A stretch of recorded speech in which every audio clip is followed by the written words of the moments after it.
O governo federal regulamentou hoje a lei que cria a figura do devedor contumaz. E agora, a União pode enviar as notificações aos contribuintes que podem ser enquadrados nesta classificação. A medida também estabelece critérios que são mais claros para identificar quais agentes fazem parte desta inadimplência tributária e fazem disso um modelo de negócios. Para o Instituto Combustível Legal, a lei é um avanço importante para o fortalecimento do mercado legal e também da concorrência leal no país. Falamos mais sobre essa regulamentação agora com o presidente do ICL, Emerson Capaz, que está aqui conosco no telão. Emerson, seja bem-vindo, uma ótima tarde a você. Primeiro, essa lei é um avanço para controle de custos aqui no país? É um avanço para concorrência no mercado brasileiro, meu caro?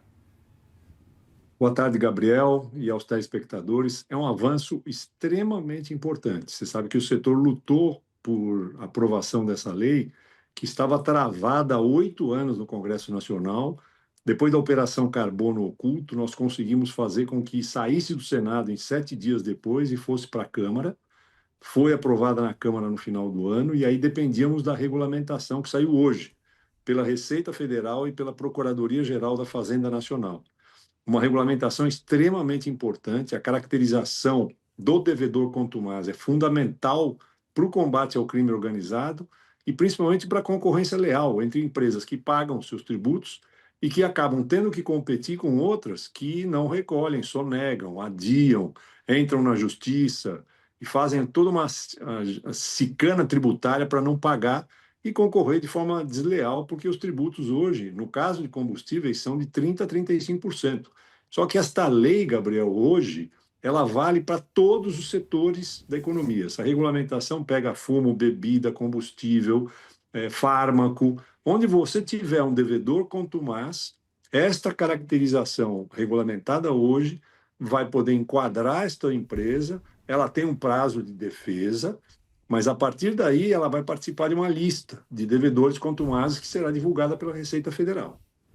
Perfeito. E qual que é o efeito de um devedor contumaz para um setor, no quesito competição? Porque vocês lutavam bastante por esta aprovação da lei, que ficou muitos e muitos anos travada no Congresso Nacional, porque tem empresa que, na interpretação do governo, dos parlamentares e de vocês também, usa isso como modelo de negócio. Tem gente que, por natureza, não paga imposto. Exatamente. São empresas, inclusive, constituídas já com o objetivo de sonegar. É uma inadimplência já do seu nascimento. Quando você consegue, inclusive, entrar na justiça e impedir a continuidade dessa empresa, ela abre um outro CNPJ, depois abriria outro CNPJ e eternamente circulando, não pagando seus tributos. Você imagina, hoje, em que a competição no caso de combustível é de 5% de diferença na margem das empresas que pagam seus tributos, uma que não paga tem 30%, 35% de vantagem competitiva, sem precisar fazer mais nada. Com isso, ela tem recursos para pagar os melhores escritórios tributários, para entrar na justiça, para prorrogar e continuar operando. Existem empresas, por exemplo, que estão em recuperação judicial, Gabriel, há 11 anos. Há 11 anos. Devem 23 bilhões de reais de ICMS e não pagam. Isso há 11 anos e o processo continua andando judicialmente e não termina nunca. Efeitos para setor, quem consome combustíveis aqui no país deve sentir uma melhora neste ambiente? Como é que vocês enxergam essa questão? E, por exemplo, no segmento agora, que sofre demais por conta desta competição e sofre demais por conta do cenário externo bastante apertado também, inclusive há o governo apertando e enforcando a regulação para que o combustível não suba de forma exacerbada, não comum, fora do ordinário. Como é que esse controle maior de quem deve demais e faz disso modelo de negócio pode ajudar o consumidor final a ter talvez mais estabilidade no preço de combustíveis por aqui? Veja, Gabriel, você estava numa matéria agora há pouco falando do etanol na Argentina. O Brasil é um dos principais países do mundo que tem biocombustíveis. A Argentina está colocando 15% de etanol na gasolina, nós já temos 30% e o governo está estudando ir para 35%. Ou seja, O biodiesel é uma outra porta extremamente relevante para o setor. Nós somos hoje, no mundo inteiro, um dos setores que tem mais condição de enfrentar essa guerra que hoje é travada e elevando o preço dos combustíveis.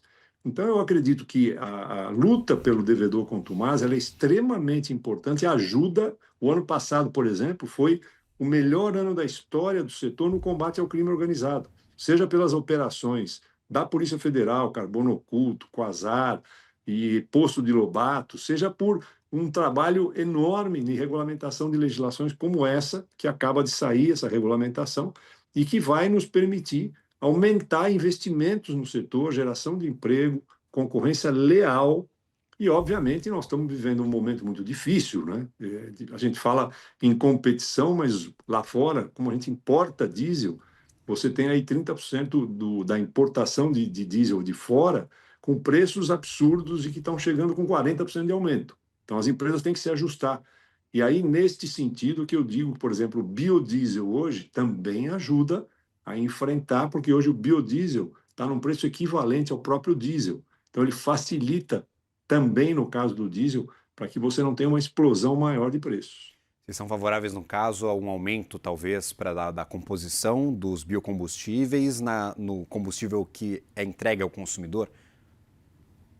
Tudo que puder ser feito e tecnicamente aprovado, porque a grande dificuldade, por exemplo, hoje no setor se fala muito em sair do B15, que é hoje 15% de biodiesel, e passar rapidamente para B25. Os motores, com o diesel misturado a 25%, o biodiesel a 25% no diesel, muitos motores não vão aguentar isso. Então é preciso que você avalie tecnicamente primeiro, para aumentar de 15 para 16, de 16 para 17, o que for possível, depois de uma avaliação criteriosa técnica, tem que ser feito. Eu acho que isso, inclusive, nos ajuda muito a esse enfrentamento internacional. Perfeito. E há, neste momento, na percepção de vocês, uma caça às bruxas a quem pratica preços maiores de combustíveis no Brasil? A gente viu a ANP com um papel bastante importante agora de regulação, junto com o Ministério da Segurança, também com a Polícia Federal, por exemplo, buscando as distribuidoras que estão praticando preços mais elevados, inclusive já praticou algumas autuações. Como é que vocês enxergam este momento em relação a custo de quem está comprando combustível e ao custo que está sendo repassado para o consumidor final, meu caro? Todo exagero, Gabriel, tem que ser punido, né? E nós, hoje, não é o nosso assunto é concorrência desleal.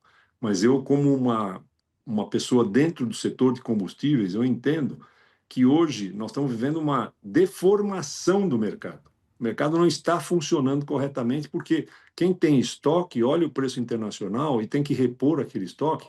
Se ele não ajustar os preços que ele tem, ele não consegue comprar em seguida para poder continuar vendendo.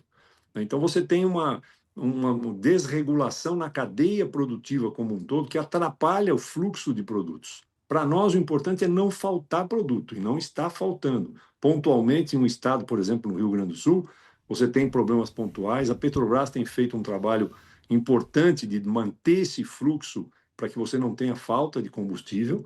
E muita gente, inclusive, acaba comprando mais do que necessário para poder se preservar, conseguir, por exemplo, se aproveitar no eventual aumento futuro que possa acontecer. Então, exageros existem, eles têm que ser punidos, mas é bom lembrar, o mercado é livre, a concorrência é livre, hoje disputa-se cada dedo de mercado para o consumidor, e quem exagerar no preço final, o consumidor atravessa a rua e vai ali num outro posto e olha o preço, vê, e não, ele mesmo, como consumidor, pode punir quem exagerar nos preços. Eu acho que isso porque é importante. O mercado livre é exatamente isso. O mercado concorrencial, você tem a cada 2 quarteirões um posto de combustível, né? Um posto de gasolina tem as placas mostrando. Então, é bom o consumidor ser o fiel da balança nesse processo.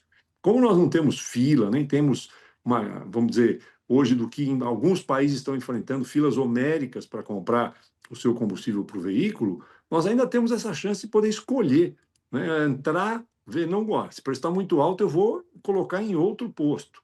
E nós temos que zelar para que toda a qualidade do combustível seja entregue na melhor forma possível para o consumidor. Emerson Capaz, presidente do Instituto Combustível Legal, sempre bem-vindo à nossa programação. Obrigado pela participação conosco, meu caro, no dia dessa Obrigado, aprovação. Gabriel. Um abraço. Valeu, até a próxima.